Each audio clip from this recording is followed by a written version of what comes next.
Are you kidding me? These children are going into foster care today because people like you obviously don't understand what real parenting looks like.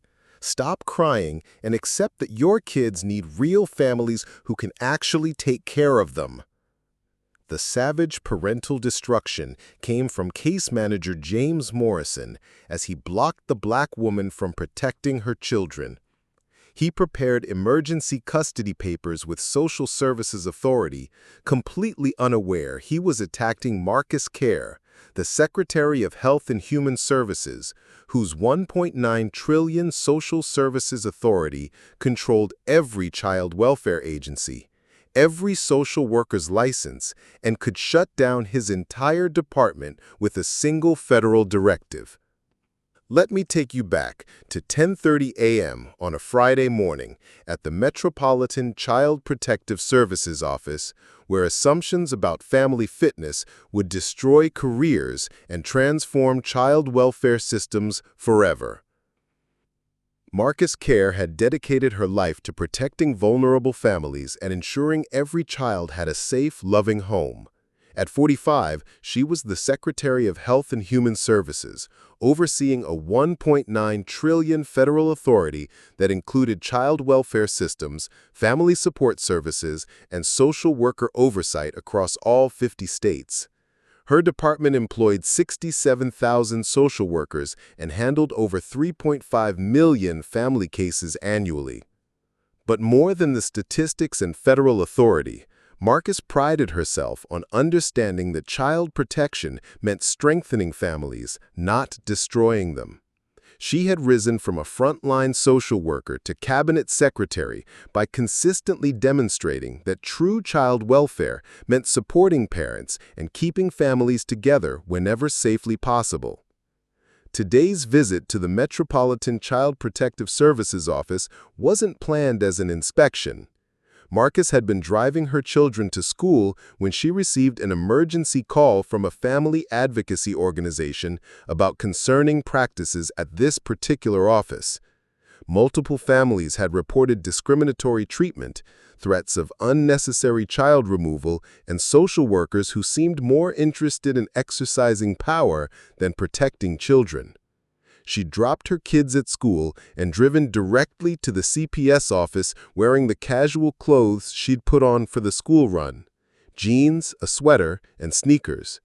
No federal credentials visible, no indication of her authority over the very child welfare system that employed every person in the building. It was the perfect test of how social workers treated families who walked through their doors seeking help or facing investigation. The Metropolitan Child Protective Services building was designed to be welcoming to families in crisis, with bright colors, children's artwork on the walls, and comfortable seating areas.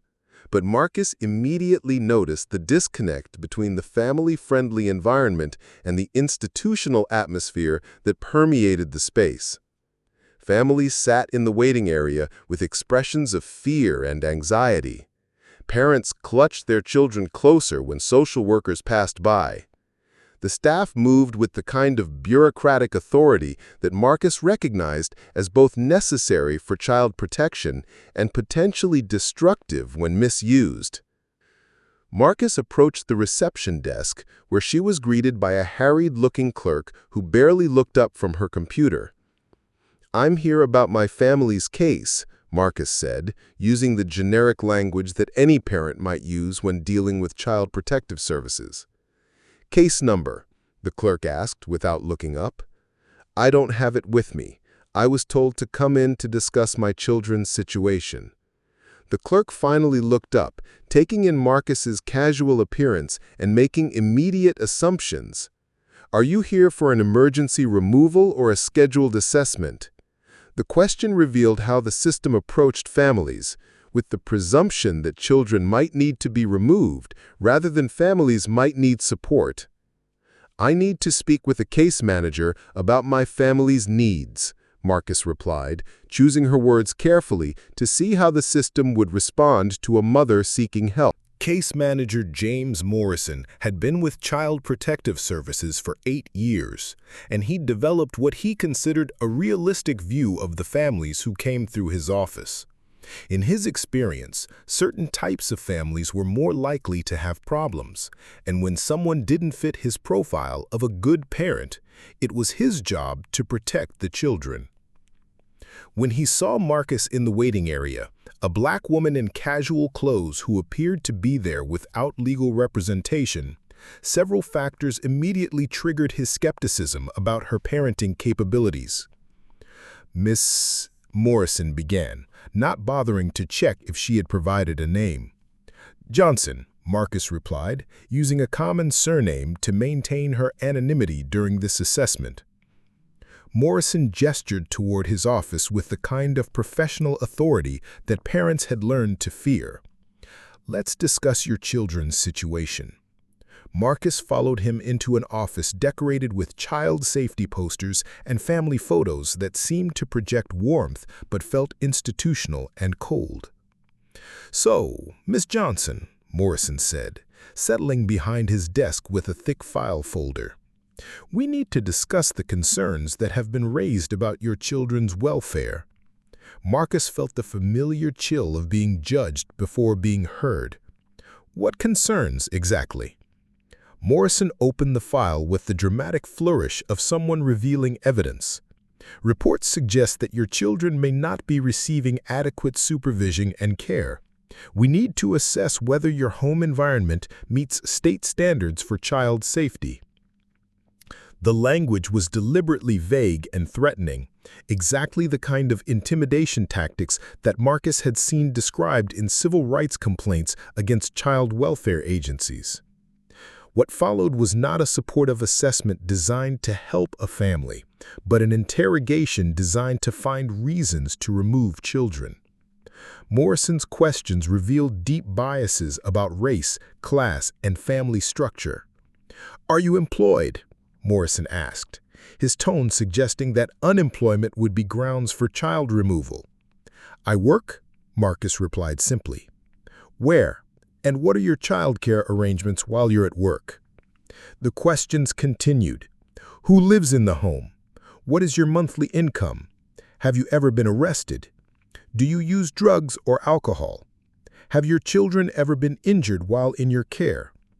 Each question was designed to create a paper trail that could justify intervention rather than understand the family's actual needs or strengths. "Miss Johnson," Morrison said with growing authority, "I have to be honest with you.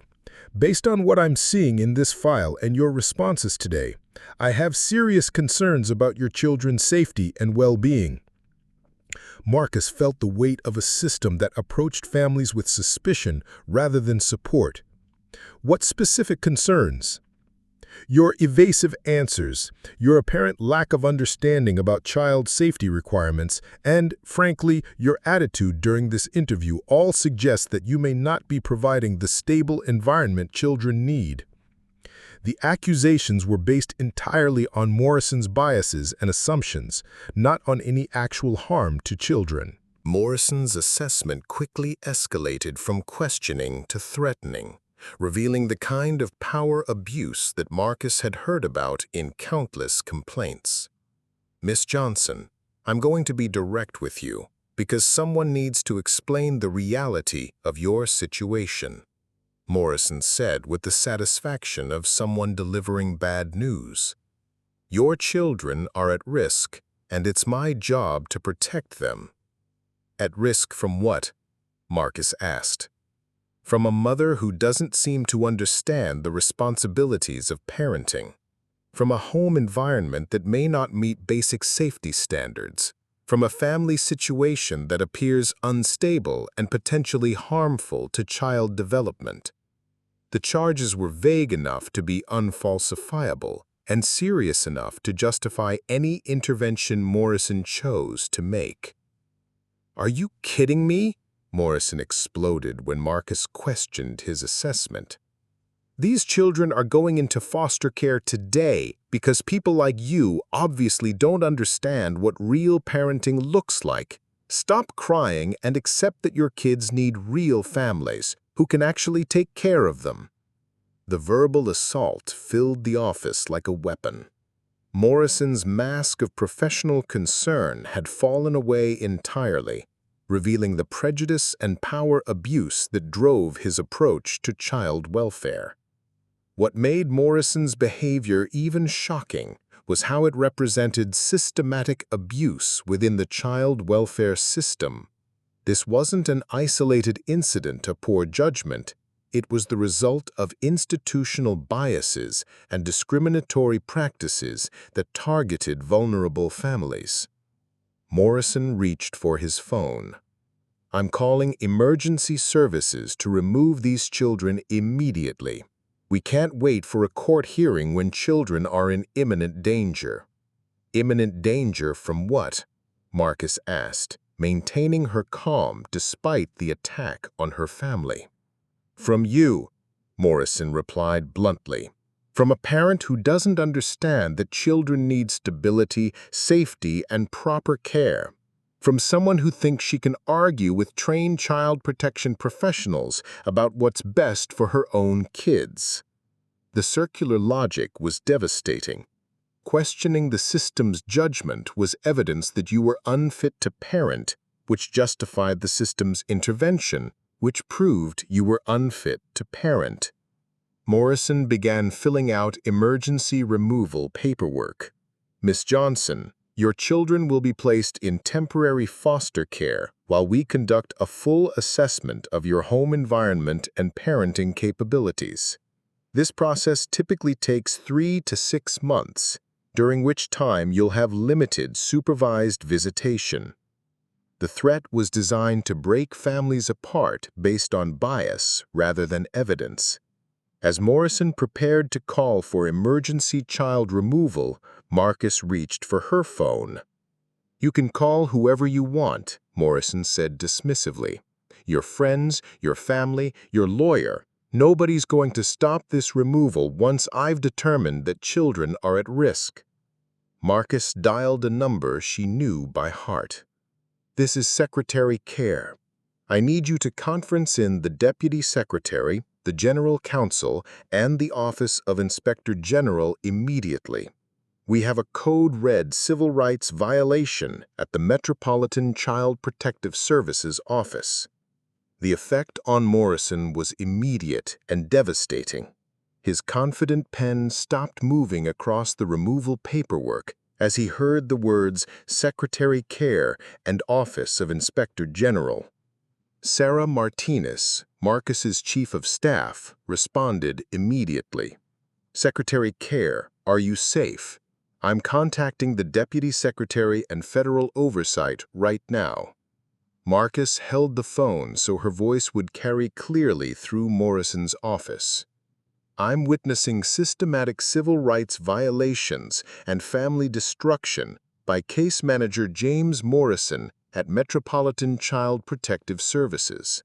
He's threatening to remove children based on racial bias and discriminatory assumptions." As news of the investigation spread, families who had been victimized by Morrison's discriminatory practices began coming forward with their stories. The accounts painted a picture of systematic family destruction based on racial bias. "Mr. Morrison removed my children for inadequate housing, even though we had a clean, safe home," said Maria Rodriguez, a Latina mother. "But I saw him approve white families living in much worse conditions." Robert Washington, a black father, added, "He threatened to take my kids because I questioned his assessment. He said parents like me don't understand proper child rearing and needed to be monitored." Jennifer Chen, an Asian American mother, described how Morrison had subjected her family to months of invasive monitoring, while white families with similar issues received supportive services instead of investigation. The pattern was clear. Morrison had used his child welfare authority to target families of color for punishment while supporting white families through challenges. As the federal investigation continued, Marcus used her authority to implement immediate reforms in child welfare systems nationwide. Morrison's case became a catalyst for addressing discriminatory practices across the entire child protection system. This incident has revealed systematic problems that go far beyond one social worker or one agency, Marcus announced at a press conference the next day. We're implementing immediate reforms to ensure that child welfare serves families rather than targeting them.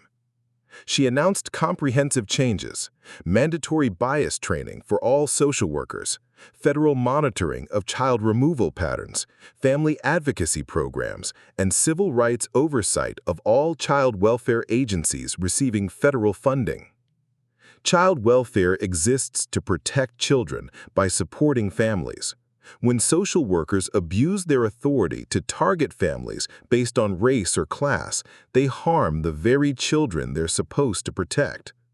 The reforms were implemented within 60 days, transforming how child welfare agencies approached families and ensuring that discrimination would have immediate federal consequences.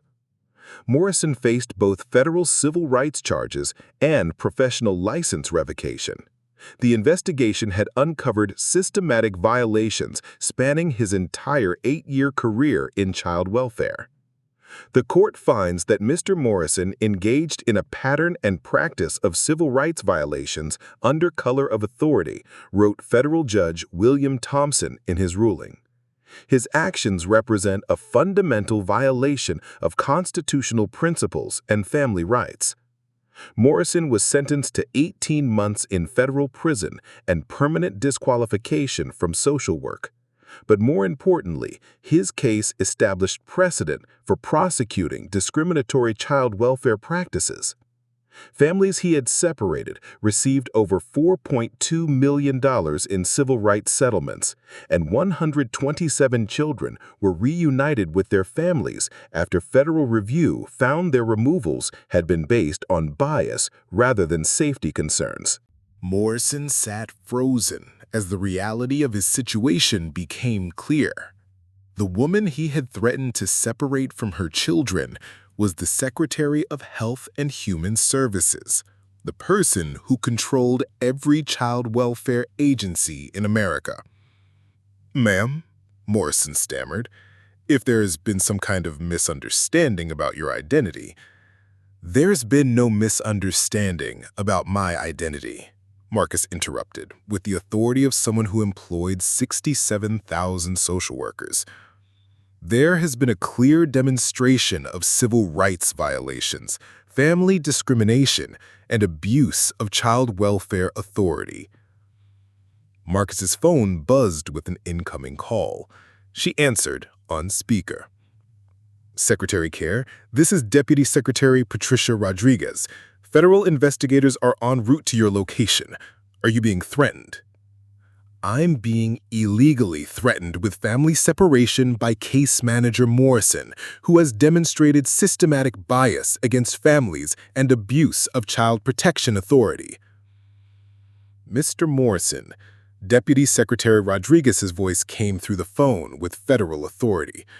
"You are suspended from duty, effective immediately, pending investigation by the Office of Inspector General." The transformation was instantaneous. Morrison, who had been threatening to destroy a family minutes earlier, now faced the destruction of his own career. Within 30 minutes, the Metropolitan Child Protective Services Office was transformed by the arrival of federal investigators, representatives from the Department of Health and Human Services Office of Inspector General, and supervisors from the State Child Welfare Agency. Marcus was immediately surrounded by federal support staff, while Morrison found himself being questioned by investigators about his practices and decision-making processes.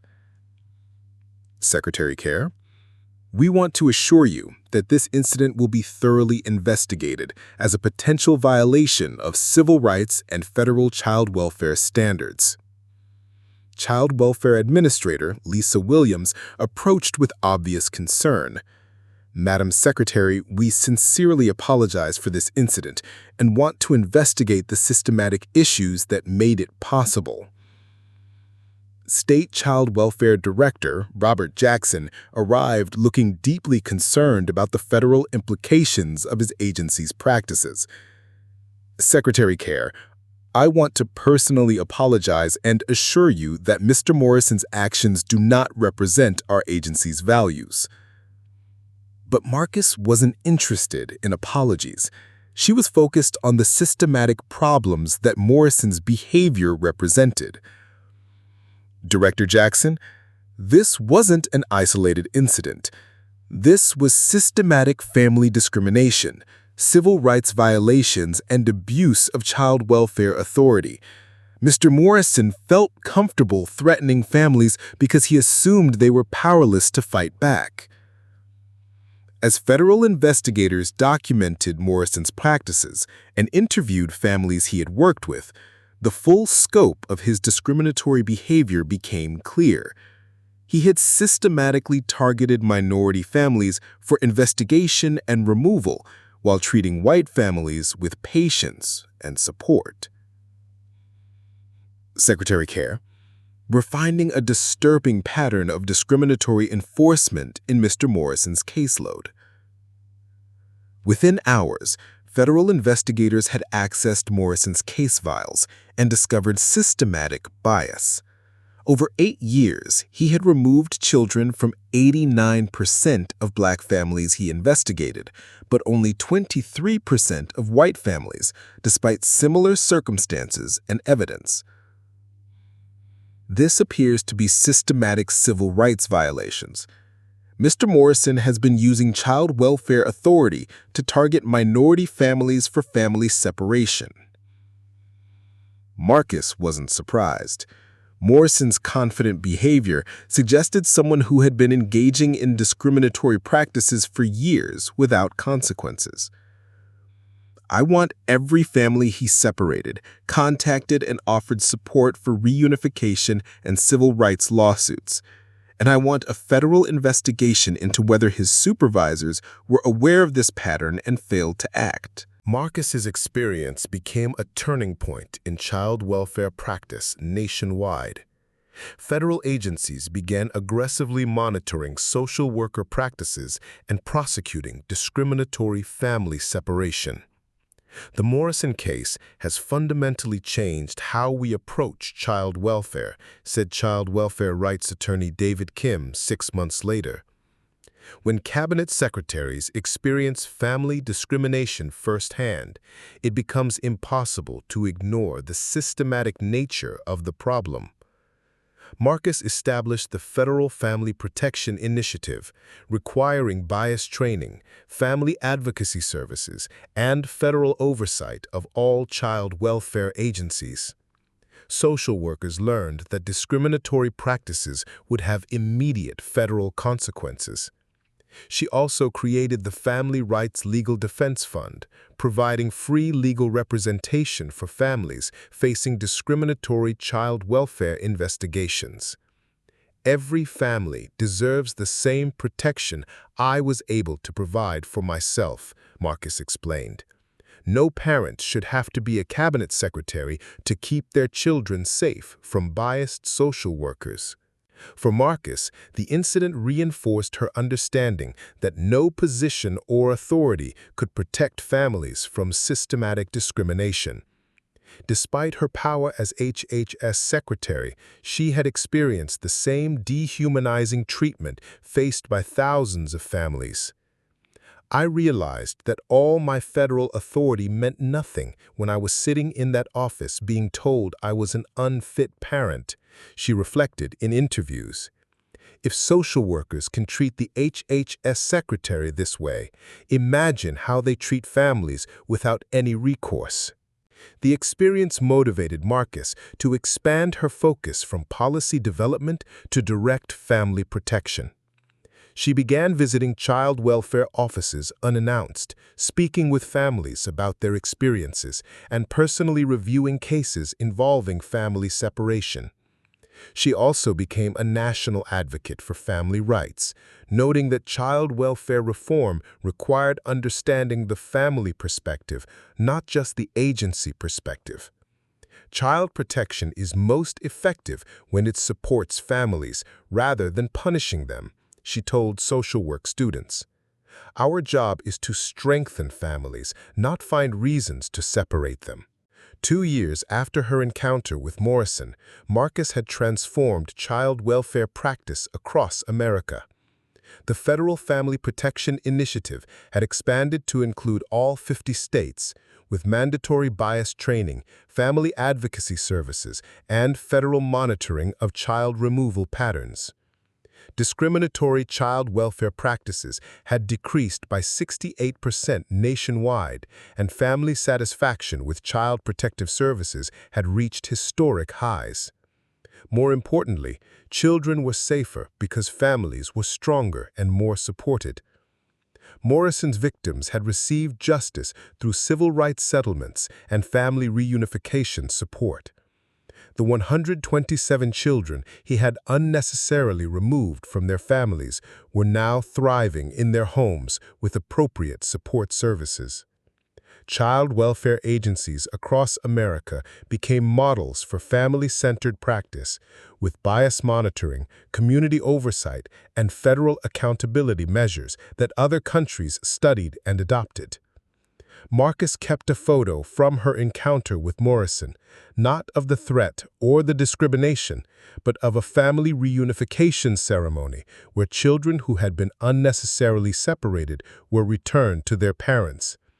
It reminded her every day that child welfare was most effective when it protected families rather than targeting them.